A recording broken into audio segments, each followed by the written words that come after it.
தடுமாறி விழுந்த ரயில் பயணியை காப்பாற்றிய ரயில்வே தலைமை காவலருக்கு குவியும் பாராட்டு.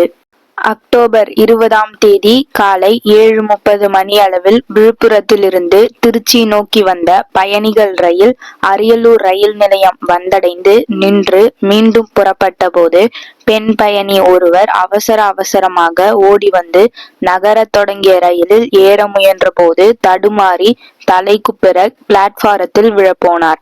இதை கவனித்த பணியில் இருந்த ரயில்வே தலைமை காவலர் செந்தில் கண்ணிமைக்கும் நேரத்தில் துரிதமாக செயல்பட்டு அந்த பெண்ணை மீண்டும் ரயிலுக்குள் தள்ளி உயிர் பிழைக்க செய்தார்.